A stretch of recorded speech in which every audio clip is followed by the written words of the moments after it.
everybody. Welcome to the fourth and final workshop of our Spring 2020 Mentor Program. I am so sad that this is our final workshop, but I'm so excited for you all to jump into this final workshop. We've got a lot to cover this evening. We've got an amazing guest speaker for you this evening. I think you're going to really enjoy this. Now, this workshop is all about how to make the most out of that first internship. How do you make the most of that first internship or first job?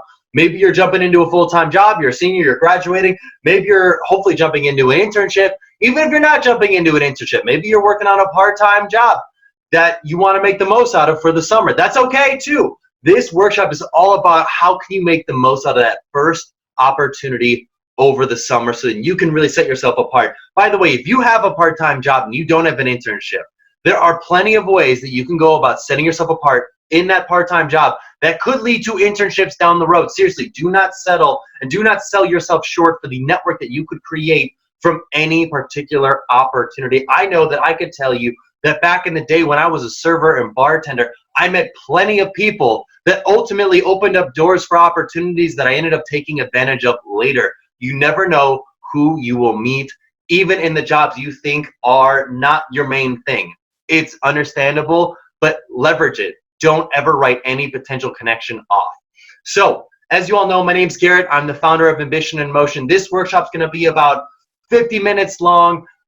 Please ask any questions you have. If you have any questions in the comments section, as you all know, I'm going to ask 3 questions during the duration of this workshop. Your job is to answer them within 24 hours of this workshop going live.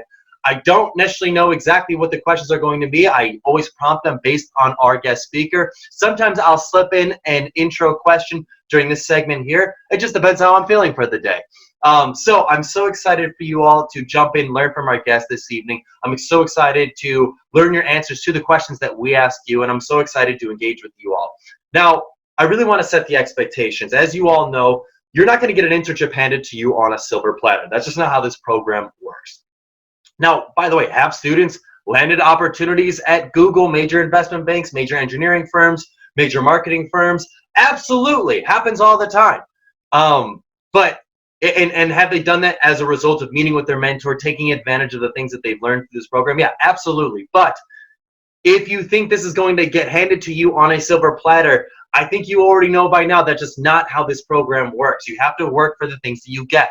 Now, this platform can be a springboard for you to get to where you want to be. Leverage this as an opportunity to really launch your early career path. Absolutely, yes, this is something that can really do make a huge impact on you getting to where you want to be. But this is not a handout. This is not something that is just given to you. And especially in this time period that we're living in with the crazy coronavirus going on and all these other things going on where work is potentially unsure of, this program could be critical to you really setting yourself apart compared to your peers. Take advantage of it. I really think that you're going to enjoy what we have to say in this workshop this evening. Now, I really want to talk about the intentionality of feelings, because here's the thing. At the end of the day, how you make someone feel in a given moment is going to really impact how they feel about you down the line. So I want you to just take a quick moment on a piece of paper or on your phone. I want you to identify, how do you want other people to feel about you? So when you're going into that first job, that first internship, that first part-time job, how do you want your boss? How do you want your colleagues? How do you want your peers? How do you want other people to feel about you? Write it in the comment section. Write it down on a piece of paper. I want to know, how do you want other people to feel about you? Because that intentionality is so key. It is so key, because here's the thing. If you don't write this down, if you don't set out an intention for how you want other people to feel about you, they are going to perceive you in any which way that you may feel on that given day. And that could be a good thing, it could be a bad thing. If you're having an off day and you're thinking to yourself like, oh man, like, I'm having a rough day, you can let that spew onto other people. It happens all the time. And people come up with excuses for it. You might say, hey, my dog died earlier today, or I just found out my grandma's got cancer, having a rough day. And don't get me wrong, there's not an excuse for having a rough day. But you've got to be able to realize that as a professional, you've got to put on multiple different hats to get yourself in the zone to make the most out of it. So no matter what's going on with your world, You can't let your personal world affect your business world. And if you do, it's going to potentially negatively impact the way that other people feel about you. But if you set an intention right now about how you want other people to feel about you, you're going to put yourself in a much better situation. If you think to yourself, I want people to think about me as dependable and reliable and someone that's always upbeat, confident, and excited when it comes to work. It doesn't matter what's going on with your outside world. Even if the worst thing could have possibly happened in your outside personal world, if you set yourself an intention right now that that's how you want other people to feel about you, when you come into work, you're going to straighten yourself up because you've already identified, I don't want people to feel sad, bad, or like that I'm a charity case because I've got other things going on in my outside world. You want other people to feel like you are a rock, that you are someone that they can go to, that you are someone that's always showing up professionally. Boom. You will get yourself into the mindset ready to be successful. Now that leads to the 3 keys that we cover in every workshop for success in this mentor program, which is strategy, story, and state. And as I just said, it doesn't matter what's going on in your outside world. It doesn't matter what the state of the world is. If you are a rock, if you are someone that physically comes into a state conducive for being successful every single time, you will be successful. I promise you that. So what I want to do right now is I want to get you into a state conducive for being successful. I want you to stand up. And I want you to shake it loose. I want you to shimmy it out. I want you to let it go. I want you to scream at the top of your lungs. On the count of 3, scream 1, 2, 3. Yeah! Just let it out. Let it loose. Let it go. You're getting yourself pumping. You're getting blood flowing to your brain. You're releasing endorphins. You're getting yourself ready to be successful. The reason why that is so key is because no matter what is going on in your world, you can drive your emotions with your motions. Your motions drive your emotions, meaning that if you get out, you move, you do a power pose, you get crazy, you can get yourself in a state conducive for other people wanting to be around you. You can get yourself feeling good, even if you don't want to feel good. Even if you think to yourself, I just want to remorse for a little bit. I just want to be sad for a little bit. You can be sad on your own time, but when it comes to work time, you step your game up. And the way that you step your game up is you get your emotions and you turn them into positive emotions. I can tell you that right now. Even when you don't want to feel on your best self, your emotions can get yourself into an emotional state conducive for being successful, even if it's only for a temporary period of time.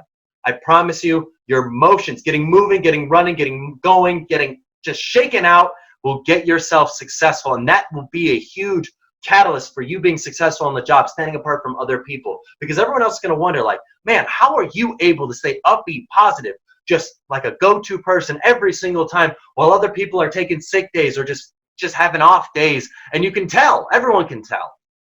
It's because you are making an intention to be that way before you come into work every single day. It's critical.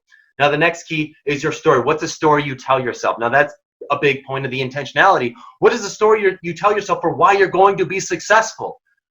If you tell yourself a negative story like, hey, you know what, I don't deserve to be here, I'm not qualified, I'm just honestly, I don't even know why I'm in the room. If that's a story you tell yourself, that is the outcome that will be perceived by other people. But if you tell yourself a story, man, I can do this, I can make an impact, I can learn from these people, I can engage, I can be the energetic person who does what it takes, works the hardest to get to where I need to be. If you come in with that mentality, you can be successful. Now, the last key is your strategy. What are you going to do to make sure that you set yourself apart from your peers? Now, there's a few things that we talk about with our guest speaker, but there's a few things that I would love to discuss with you right now. The first one is what is focal is causal. This is popularized by the work of Dr. Robert Cialdini. Essentially, what it means is that whatever is seen is perceived, which means that it is all optics. By that, I mean, if your supervisor, if your boss, if your CEO sees you showing up early for work, working hard on projects, taking initiative, they will attribute the success of the entire intern team to you. But if they see you on your phone, on social media, doing something lazy, just doing things that are not, like spreading gossip at the water cooler, not working when you should be working, anything that could be perceived as negative, if they see that, they will perceive that just as likely as they do the hardworking stuff. So it is really critical that whatever people see about you, whoever you want to make sure that you impress, that they see the type of person that you want to portray, and that they do not see the type of person you do not want to portray. You will think to yourself, man, I wonder how does XYZ person get promoted over another person. I can tell you how. It's that they are seen doing good work while the other people are not seen doing good work. Make sure that you're seen doing good work. In fact, what I always find the most interesting about this research of Dr. Robert Cialdini is its extrapolation to other areas of life. Specifically, as you know, I don't know if any of you all are holed up right now for coronavirus and sitting inside watching television, but what he's observed in his research is that when cameras, especially in police interrogations, are facing any particular person, whether that be the police officer or the suspect, when the camera is facing the person, one particular person, a jury is much more likely to attribute negative feelings towards that person if the camera is facing them. So if the camera is facing a suspect in an interrogation, the jury is much more likely to attribute guilt on the party of the suspect than they are to think that the cop is asking leading questions, trying to get an answer that may not actually exist. However, flip it around. When the camera is facing the police officer, not the suspect, the likelihood that the jury is going to think that the cop, the police officer, is asking leading questions, trying to get an answer that may not actually be essentially the guilt of the person who's under interrogation, it essentially increases substantially more. The point I'm trying to make is that when what people see is what they perceive. So at the end of the day, if God forbid you're ever in a police interrogation situation and you notice that the camera is rolling, at the best you want to make sure that the camera is side by side equally to you both, or not facing you and facing the police officer. It's crazy how much of an impact that has on how people perceive other people. But more importantly, as it pertains to the workplace, make sure that people see you doing good work and not see you doing bad work. It's not a tit for tat type of thing. One bad deed is about 10 good deeds worth. You have to really make sure that you're not seen doing anything bad, or you are going to be on the shit list of your supervisor. And that's not a place you want to be. So the next thing that I want to talk about is this theory called the next in line theory. Essentially what this says is that when somebody is talking or about to speak, their likelihood of retaining any information before or after their speech is very low. So if you know that your supervisor is about to give a presentation, or someone that you really look up to, maybe you are about to see a keynote speaker, you're thinking to yourself, I love this keynote speaker, I love what he or she has to say, I want to go up to him or her after their speech. Bad idea. Here's why. People, when they speak, are much more likely to think about what they just said if they just finished giving a speech, or what they're about to say if they're about to give a speech. Their likelihood of retaining any new information is very minimal. So therefore, you need to give the person you're trying to make a positive impression to a leeway period before you bring up new information to them, because that will increase the likelihood that your message is actually going to resonate in their mind. But if you come up to them right before a speech or right after a speech that they just gave or are about to give, their likelihood of remembering what you said, very low. So just something to keep in mind. This also applies to a boss who's giving a speech, any colleague that's giving a speech, anybody who's about to speak publicly for anything. Make sure you don't talk to them immediately before or afterwards, because they're not going to remember what you said.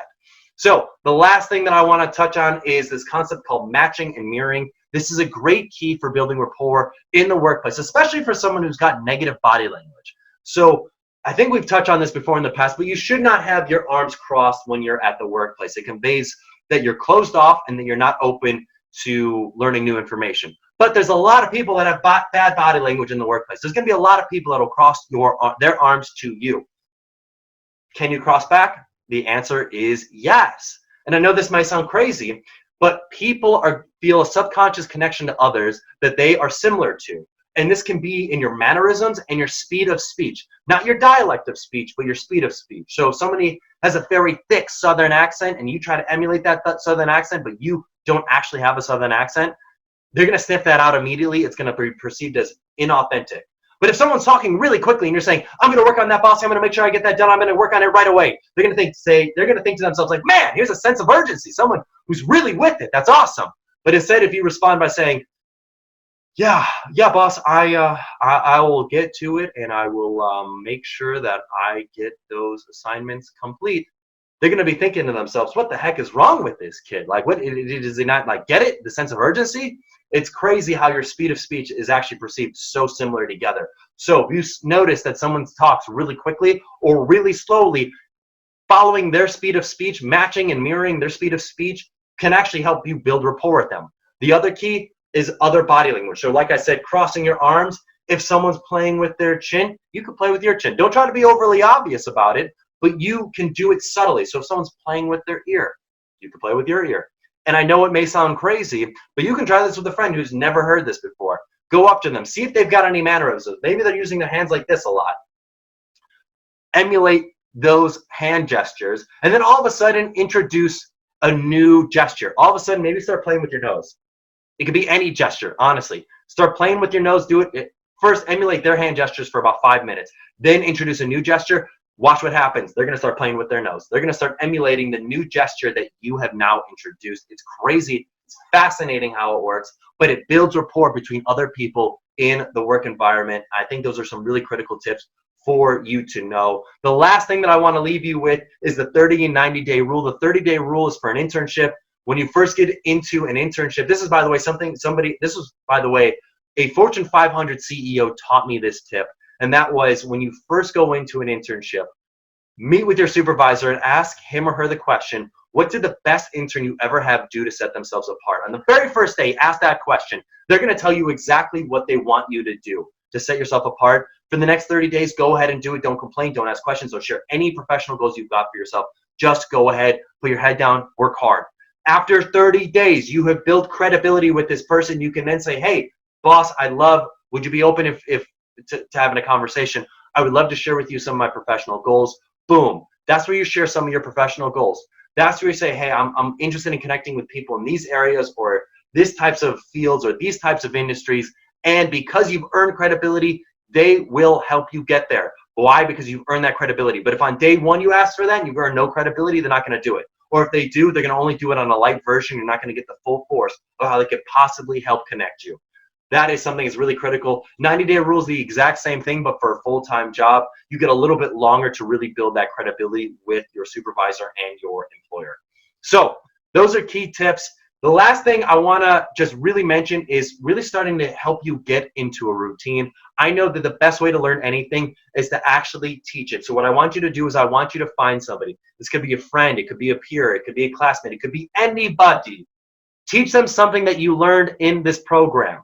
Teach them anything you learned in this program. We know that students who tell at least, we know that students who tell at least 20 people something that they learned in this program, that their likelihood of landing the job, the internship, getting to a graduate degree increases exponentially.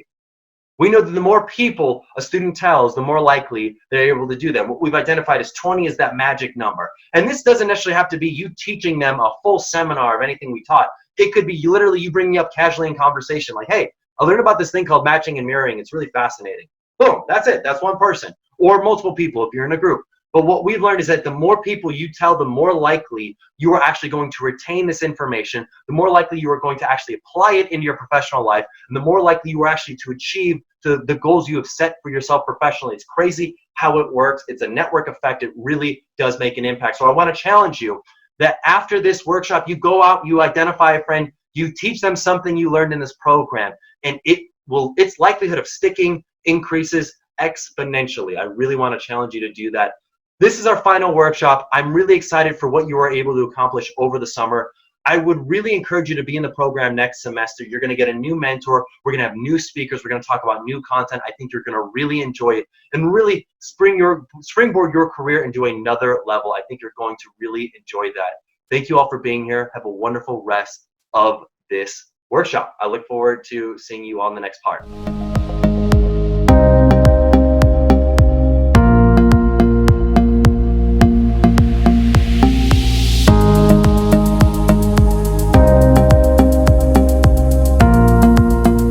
So I'm so excited to transition into this part of our workshop this evening. I've got an amazing guest for you all. His name is JT McCormick. JT is awesome. In fact, JT, speaking of the power of connections and connectivity, one of our speakers from last semester, Jordan Paris, actually introduced me to JT. That's how we first connected. And so, I mean, truly the power of mentorship. By the way, JT, all of our students are getting mentored in this program right now. So they're starting to build up their networks. They're starting to get connected with people, and they're starting to get themselves out into the professional world. And so I really want to share, if I can, a personal story about how networking can help drive future interactions with people and conversations that maybe you never thought were possible beforehand. And I never thought this was possible beforehand. So I'm really grateful to have you on our workshop this evening. JT serves as the president and CEO of Scribe Media, a publishing company that helps you write, publish, and market your book. Scribe Media was recently ranked the #1 company culture.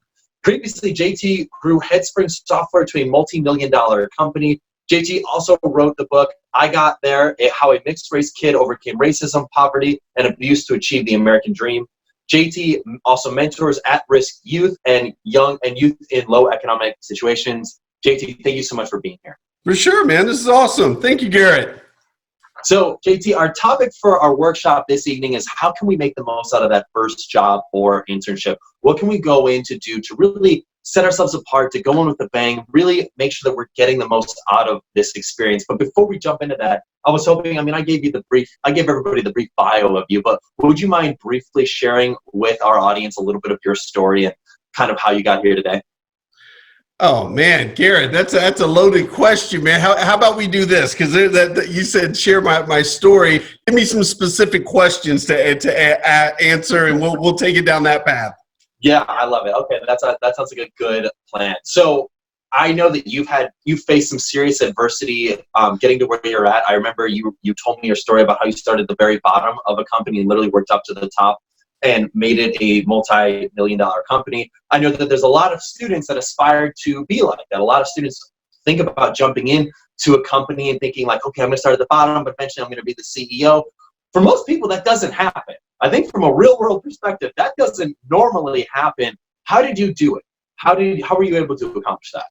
Wow, man. One thing that you will not hear me say is luck. That's complete, excuse my language, if you want to beep it out, that's fine. It's complete bullshit. There's no such thing as luck. You know, when people want to say the $100 million lottery winner was lucky, no, they weren't. They bought a ticket. So there's no, you cannot succeed without sacrifice. So for me, it was a matter of belief. Every time I picked up that phone to make a sales call, I believe that call was worth $1 million. And so my goal was, okay, I'm the lowest paid person. I'm sitting on a metal chair in a storage closet making my sales calls, but every call that I made, I believed was worth $1 million.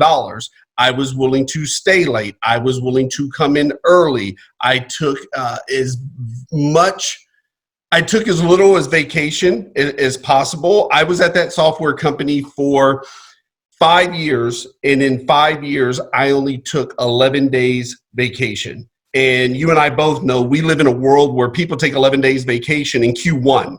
So it was sacrifice. So if I would share with those listening to this, when you go into that first internship, there is no success without sacrifice. And I'll speak on it at the highest levels. Everyone knows LeBron James. Okay, great.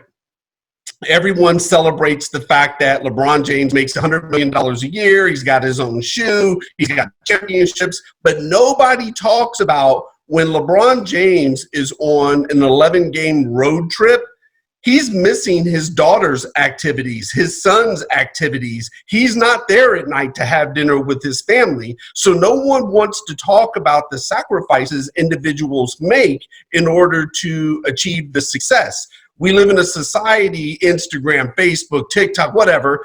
Everyone only wants to show the success. No one wants to show the inside of what did it take to achieve that success. So for me, in those 5 years, those 11 days vacation days that I took, 3 of them were to get married. 2 of them were for the birth of my first child.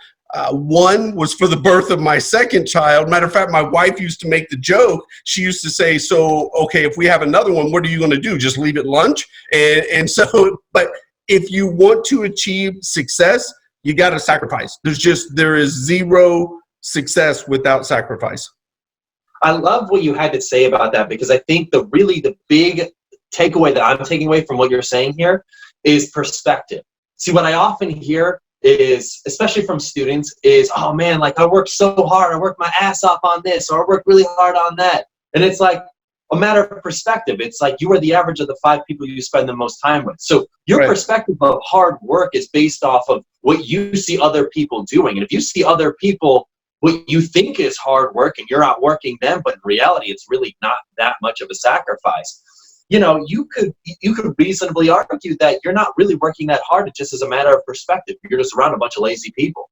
Totally. And I keep it in perspective also. So I live in Texas. I'm in Austin, Texas.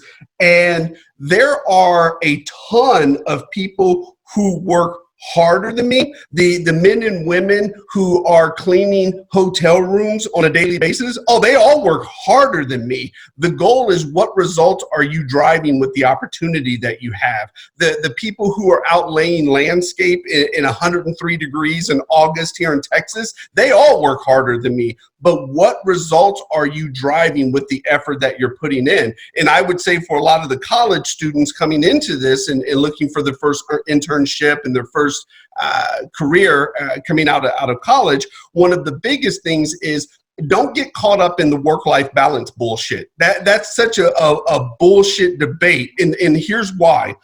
Whenever someone talks about work-life balance, they always want to talk about work. Oh, the 4-day work week. Don't work 60, 70 hours. Don't check your emails first thing in the morning, blah, blah, blah. But no one talks about the life side of it. How about you not binge watch? The fact that that's even a term is disgusting. How about you not binge watch Game of Thrones Friday night through Sunday and then have the audacity to wake up Monday pissed off because you've not achieved your dreams and goals and your career goals that you've set? How about you not go to the bar Thursday through Sunday and wake up Monday pissed off because you don't like where you are in life? So no one talks about the life side of the balance. How about you not go stand in line at the Apple store for 24 hours to get the new hotness that just came out that has 2 new things than the phone you already have? How about you not do that? See, no one wants to talk about the life side of it. Fact of the matter is, there's no work-life balance. There's life. We have to work. We have things that we do in our life. So for me, it comes down to 5 pillars. What are the 5 most important things to me in this world? God, health, family, business, and investing. Man, I love golf. But it takes 4.5 hours to play around the golf. I much rather spend that time with my children, with my wife, than to go off and spend 4.5 hours by myself. So it comes down to, what are your pillars? What's important to you? And focus on those things. If going to the bar is important to you, do your thing. Please just don't bitch on Monday morning that you've not accomplished the things you want to accomplish. And then ask yourself this: when's the last time you've met someone that said, I binge studied my 401k, my investment portfolio, my retirement plan all weekend? When's the last time you've met anybody that's done that? Never. Well, and if you do hear someone say that, that is the type of person you want to be around, because they're going to raise their level of the game.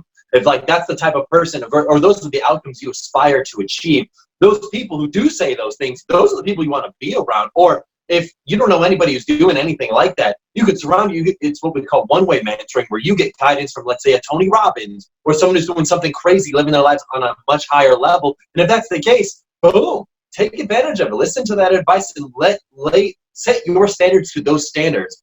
So actually, I want to take a quick moment, JT. I want to ask the audience here, because I think you brought up a really great point. I want to ask the audience, what are your 5 values? What are the things that you value most? And by the way, it doesn't necessarily have to be money. It doesn't have to be your body. It doesn't have to be the things that JT laid out. But at the same moment in time, with that same thought, you cannot expect to be Mark Zuckerberg and Tiger Woods and the most person who knows the most about Game of Thrones at the same exact time. Like, it is so difficult to be world class in multiple things. I think in Malcolm Gladwell's book Outliers, he talks about the 10,000 hour rule. Like, you have to put 10,000 hours to become world class at something. If it is money, if it is prestige, if it is making an impact, if it is anything that's professionally aspirational, you got to realize you got to put in the time and the effort to get there. Yep. And I would say as well, to those coming out into their first career and their internships, Don't let social media define success for you. In fact, don't let anybody define success for you.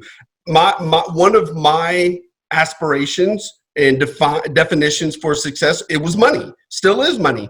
That doesn't need to be the definition for somebody else. If you aspire to live in a tiny house and make 50 grand a year on 50 acres, that may be your definition. So great. Or if you want to be a phenomenal school teacher because that's your passion, we all know school teachers don't make a lot of money, but if that's your passion and that's what you want to do, that's how you define success, and you want to win Teacher of the Year, great. Then you define success for you. Do not let social media define success for you, because half of the things that you see are complete bullshit. The house that someone took a picture of, they're probably leasing it.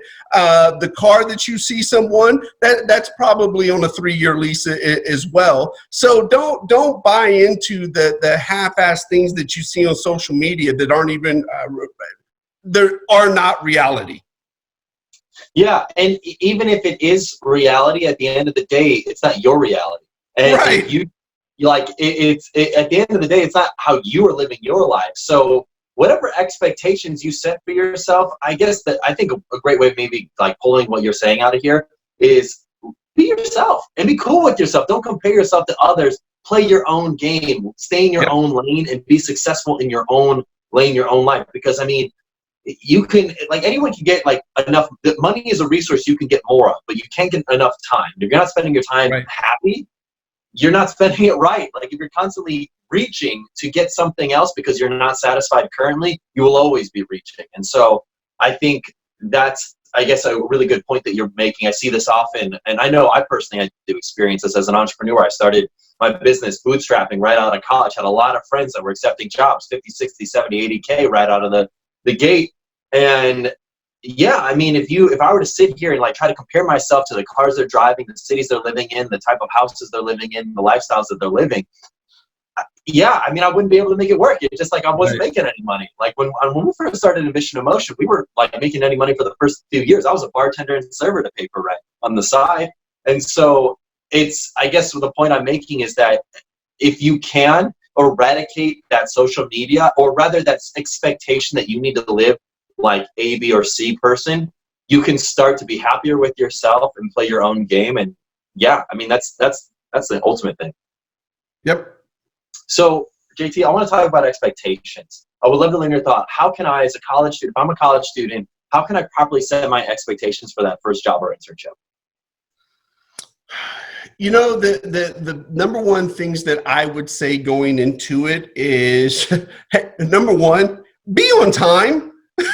Number one, matter of fact, be early. And no one, and please hear this, no one ever got fired or missed an opportunity for being 30 minutes early. But I know a lot of people who have been fired and missed opportunities for being 5 minutes late. So always be early. Early has never killed anyone. Early has never set anyone back. Early, be the person that's different. Everyone's in the car. Oh my God, I got to get there. I got to get there. You know what? Get up earlier. It's all about early. You know traffic in Austin is bad. Okay, get up earlier. You know it's raining when you woke up this morning. Leave earlier. So no one, again, I can't say it enough, no one has ever missed an opportunity or been fired for being early. So be early every time. When you do get your foot in the door for that opportunity, that internship, that first role in your career, ask questions. Be willing to learn everything. Ask every question. I have built my career out of asking questions. And for your audience, I've got a GED. I've got no college degree. I've built my career out of asking questions. The worst someone can tell you is no. Maybe F no, but it's still no. But always ask questions. Be willing to ask questions. Be willing to stay later. Be willing to do everything other people aren't willing to do. To this day, okay, great, I'm a CEO. I got 3 letters after my name. Big deal. I'll still take out the trash. I'll still clean the storage closet. I'll still go pick up lunch if necessary. Fortunately, I don't have to do any of those things. Oh, but I'm more than willing. And sometimes I will go take out the trash just to make a point. It's not above me. So be willing to do what others aren't willing to do. And those things come down to some very simple pieces. Be early. Be willing to do anything that's asked of you in the office, legally, of course, or, morally. And then do what other people aren't willing to do. It's that simple. It's not, for me, it's not a hard formula. I just do what other people aren't willing to do. Some people don't want to stay late. 5 o'clock comes around, they want to get out of the door. Great. Okay, I'm going to stay till 6. Some people don't want to show up early. Great, I'm going to show up early. So I'm going to be the first one here to turn on the lights, and I'm going to be the last one that leaves that turns them off. Especially if you're going into your first career and you're not married, you don't have any children. It's only you. So put all your time into you. I am going to work, and I am going to ask questions, and I am going to learn everything I can so I can jumpstart my career. That's awesome. I like that perspective, and that makes a lot of sense. How do you handle stress? I know for a lot of students, it's a big transition between college and career. And I think obviously hearing insight from people like yourself really can help them mentally prepare for that. But still, things come out of nowhere. There are surprises that happen. How do you handle stress? Man, this is, bear with me, Garrett, you and your audience. So I'm a little bit different, man. I don't come from a 2-parent home background. I don't come from the background that my kids are growing up in. I've got 4 children, and my wife and I are married. I always tease my wife that our children won the lottery of parents. My kids are growing up in a gated community, going to private Christian school. My kids don't know about where I come from. My father being a pimp and a drug dealer. He fathered 23 children. My mother was an orphan. I was in and out of juvenile, 3 different times. I know what it's like to pull trash out of the trash can to eat. I was left with 3 of my half brothers and sisters in a home for 3 weeks. So when you say stress, my mentality is a little bit different, because when I look at business, or I look at my career, or I look at having to go to work, I don't find those things stressful. You have to keep it in perspective. Now, here's something that I will share for your audience who don't have my background. They're like, well, JT, that's a different perspective. I don't have that. I do have a 2-parent home, and I come from a great home. Okay, great. But here's a perspective that we all can share. I've never experienced this. Right now, there is a single mom with 2 kids, and I don't care what side of the political fence you fall on, so we're not going to make this political. There's a single mom with 2 kids walking 1,100 miles from Honduras to try to get into this country to create an opportunity for herself. And if she does make it into this country, here's what she receives. Great, you made it in. You still have to find a job, money, shelter, and you don't speak the language. So when you keep things in perspective and you're at your desk in that first career and you think things are hard, take a look around yourself and realize, oh, okay, that lady is trying to get into this country. She'd trade places with me in a heartbeat. That family in Syria right now, that mom and dad with 3 kids that are standing on the edge of the banks of the Mediterranean Sea, debating if they're going to get on that blow-up raft, that 50% of the people who've gotten on that raft have died in the middle of the Mediterranean Sea. They're just trying to flee the country. They're not trying to get opportunity. They're trying to stay alive.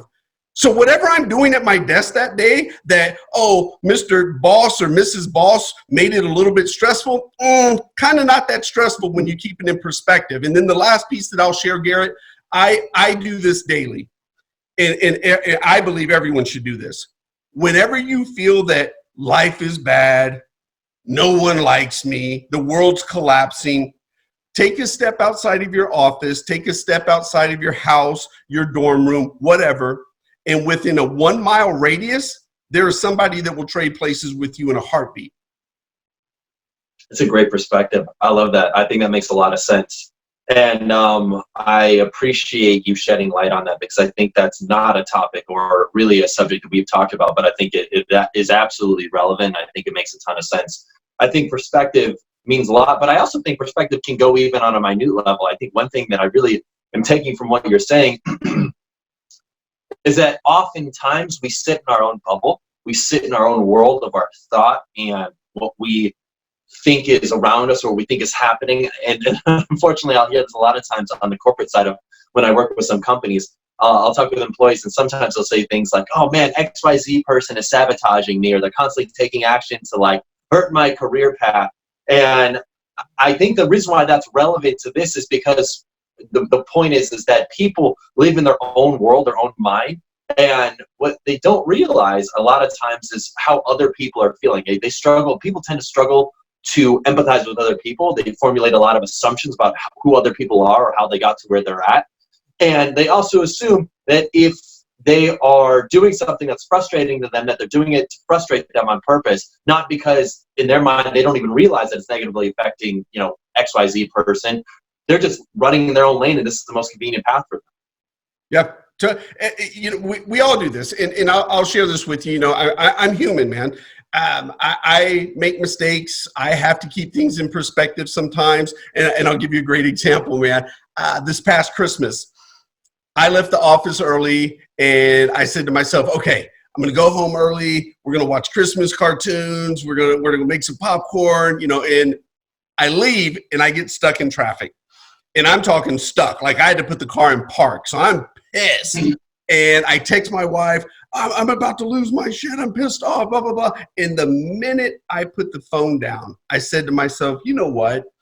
You ungrateful bastard. You grew up riding the bus. You grew up with holes in your shoes wearing bread bags. You grew up not having food, and now you're driving home to this gated community with this beautiful family in a luxury car, and you're sitting here complaining. And it snapped, man. And I said to myself, you know what? Keep it in perspective. So I put on Christmas music and I sang Joy to the World. That's a great story. I like it. I like that perspective. I think that's a great lesson in gratitude, because if you can find gratitude for what's going on with your world right now or at any moment in life, you can be infinitely happier. I think what's the saying? If you trade your expectations for appreciation, you'll be infinitely happier. I think that absolutely, that I think rings true with that story. So I want to talk a little bit more about, so we're students, we're jumping into this first job or internship. Is it important to meet other people while on the job or internship, and why? And if it depends on what you're trying to accomplish. I mean, that's a big thing. So the question was, is it important to meet other people on the internship? Yeah, exactly. Expand your network. Again, it depends on what you're trying to accomplish. If you're just trying to put a notch on your resume, to show that you had this internship, maybe it is, maybe it isn't. I find it in business, especially first starting out, what will separate you and what will inevitably introduce you to other people is how hard you bring it at the office. Stand out, shine. Because here's the thing. If you do what other people aren't doing, you won't have to introduce yourself to anyone. They'll come introduce themselves to you, because you will stand out. It will be so obvious to everyone that, like, okay, hey, who is this kid? Is there a way that we can offer them a position after they finish college, or they'll want to come introduce themselves? When you meet them, you'll say, hey, can I stay in contact with you? Would you mind if I reach out from time to time when I graduate next year? I'd love maybe an introduction to XYZ, or possibility of coming back in here. So again, to me, the driving factor is you separate yourself and be different and be willing to do what others aren't. You actually won't have to go make an effort to meet anyone else. They'll come to you. That makes a lot of sense. It reminds me a lot of the research. I read a book called Persuasion by a guy named Dr. Robert Cialdini. And in the book, he talks about this concept called what is focal is causal. Essentially what that means is what people see is what they perceive. And so if they see you working your ass off, if they see you taking on additional tasks, they're going to perceive that the positive results that are coming from the business are happening because of you. But if they see you on your phone, on social media, if they see you showing up late, even if it is the one time in the entire 3 months that you're there that you're late, but people notice that you're late, that's the only thing they're going to think about you. So for positive or negative reasons, what is focal is causal. And so it doesn't do you any good to be that fly in the wall. And it definitely does serve you to make sure that you're noticed doing the positive things. So showing up early, jump in and, you know, say hello to your CEO or say hello to your supervisor. You don't necessarily need to say, hey, like, look, I'm here 30 minutes early, but you just come in and, hey, you introduce your stuff, and they know. They're like, oh, damn, like this person shows up at 8:30 a.m. I like it. You know, to go off of that as well, who you are when no one is looking is who you are when everyone is looking. And what I mean by that, to this day, when I go to the restroom, if there's no one in the restroom and I'm about to walk out and there's paper towels on the floor, I pick them up. And it takes me all of 10 seconds to lean over, pick up the paper towels, throw them in the trash. What, am I better than the maintenance people who clean up the restroom? No. So I pick up the paper towels, attention to detail. That way, when I go back into the office, my attention to detail is throughout the office. So who you are when no one is looking is who you are when everyone's looking. And I'll take that a step further. When you think someone is looking, no one is looking. And when you think no one is looking, everyone is looking. So just keep that in mind. Don't try to be impressive when you think everyone is looking. That's not the time. When no one is looking, that's the time that you be impressive. I love that. That makes a lot of sense.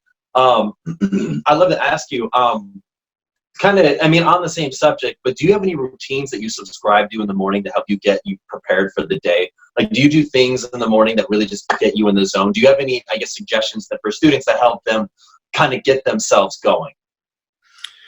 You know, I'm a big structure routine guy. And Garrett, let me back up there for a second as well, man. This is going to be to where I was saying do what other people aren't. I'm going to give everybody a great example because we're talking about internships and people going into companies. My first job coming out of high school, when I got my GED, my first role was cleaning toilets at a restaurant.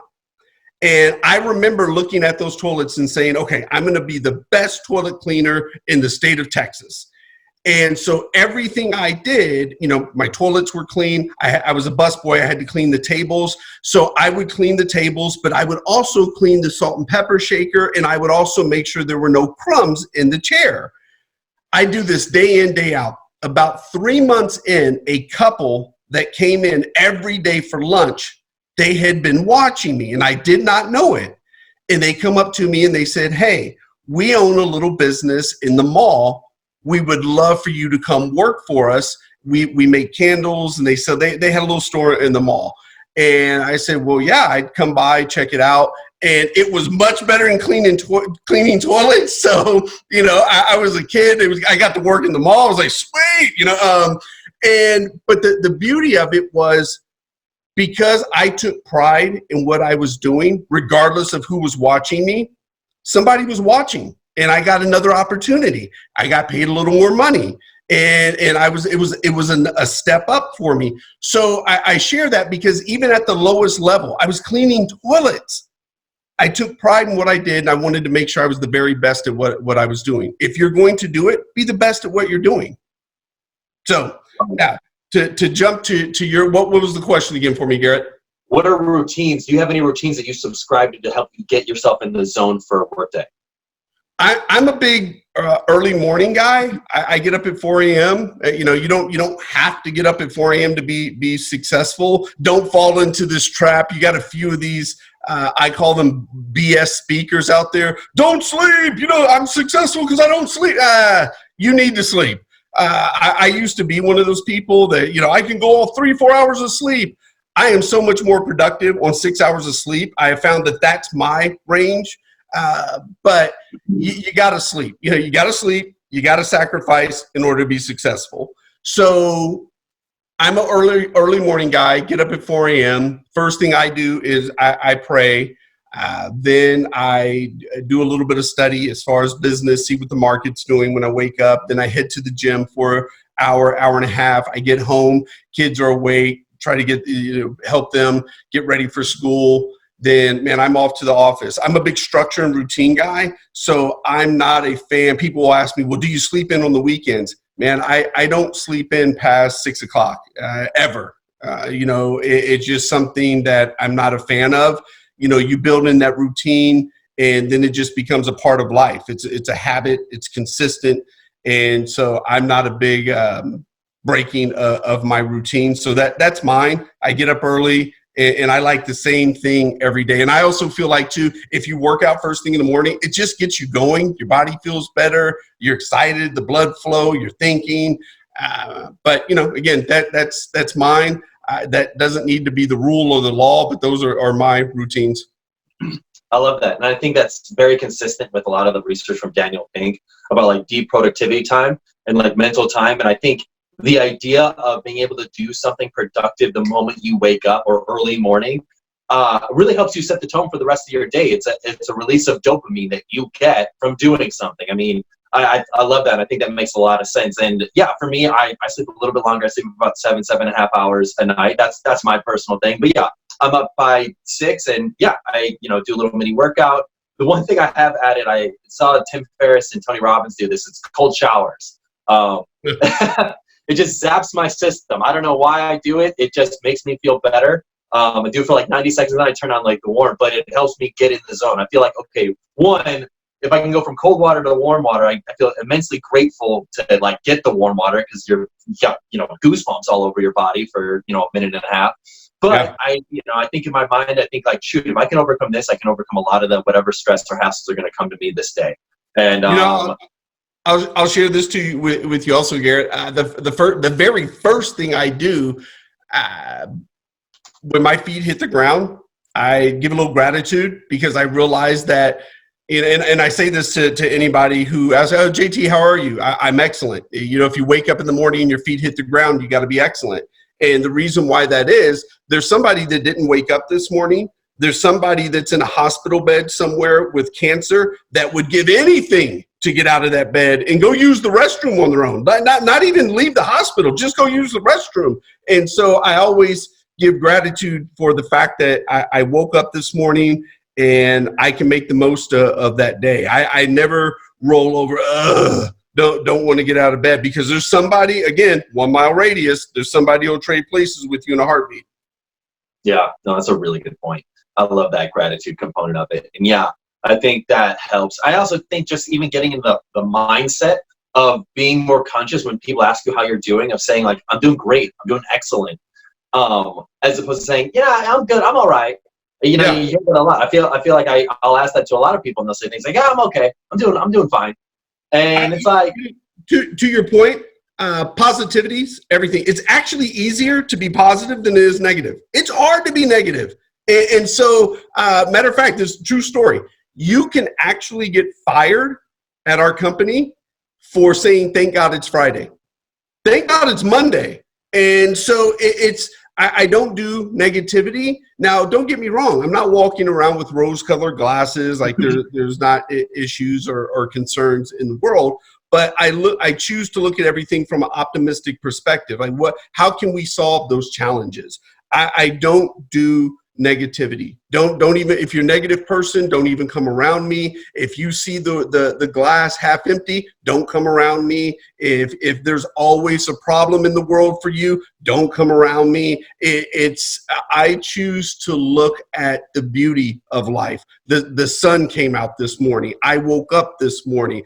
I'm healthy. I get another day. If there is a challenge, thank God I have the opportunity to try to solve that challenge. So I do not do negativity. Don't come around me with negative, and I don't want to be around people who are negative. I love that. I want to take a quick moment to ask the students in the audience a question. That is, what is a morning routine? What is a habit that you would like to begin studying? Sometimes we associate habits with negative things. I think you start associating them with positive things too.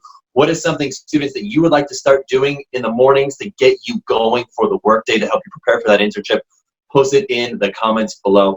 But JT, I want to touch on that. I think that comment about not allowing people to say thank God it's Friday is a really powerful thing, because your words create meaning.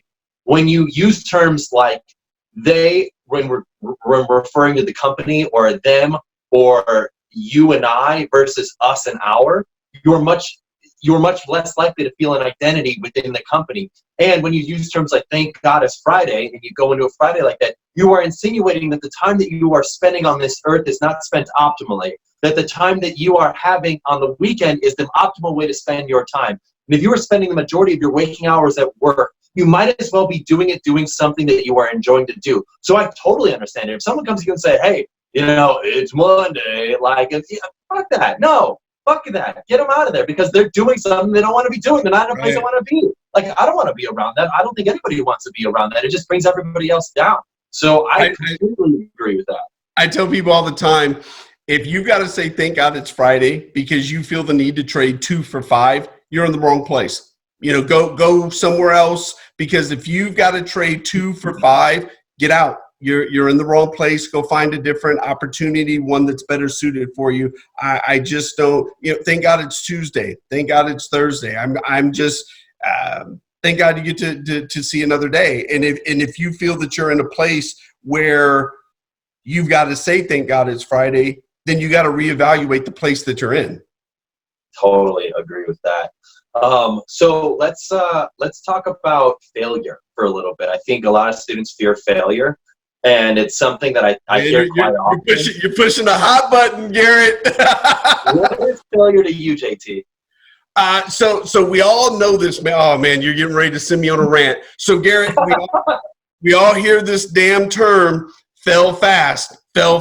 And man, I'm calling bullshit. I do not fail fast, man. Given my background, given how I grew up, what I've had to do to get to success, who the hell wants to fail fast, man? I'm trying to learn faster. So I personally believe you only fail if you stop trying. The goal is you will make mistakes. You will. That is a fact. But you only fail if you stop trying. And so for me, look at it this way, man. I didn't get married until I was 40 years old. Took me forever to even get my act together to understand how to conduct myself in a relationship. So I've got a lot of failed relationships because we broke up and we stopped trying. But when I was the first-time president of a software company, oh my God, man, I made a ton of mistakes. But the goal is to learn, grow, and not repeat your mistakes.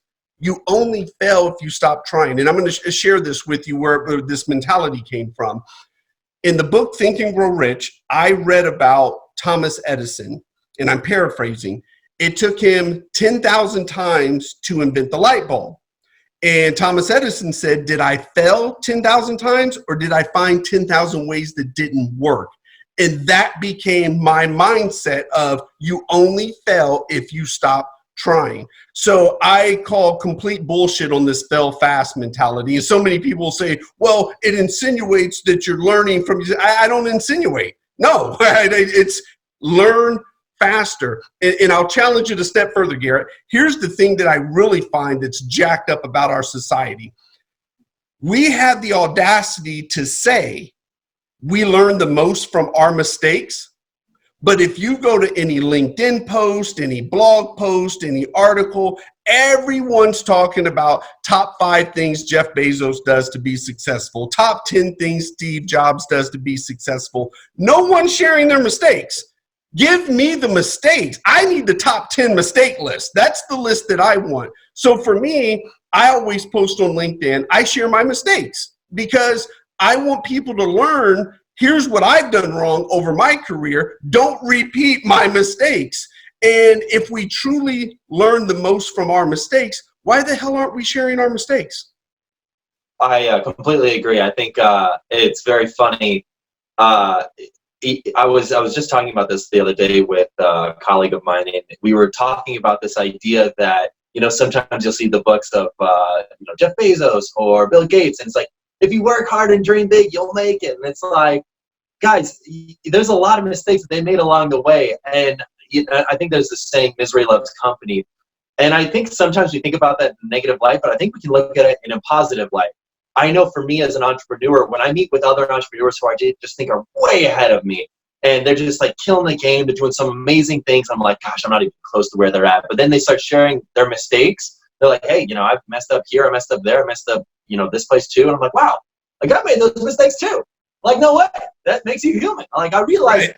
you're not that you're not that far behind somebody else. I think that's like the perspective. Like when you think like, gosh, like I'm never going to get to a spot. I think if you start connecting and learning from other people's mistakes, you'll realize that things escalate quickly. You can work towards those outcomes, but you have to keep learning from them. You have to learn from their mistakes and ideally not make those mistakes and repeat them. I was just meeting with I have like an entrepreneurship support group. We were meeting last night, and one of the advice from one of the fellow entrepreneurs was, don't be afraid to punch above your weight class.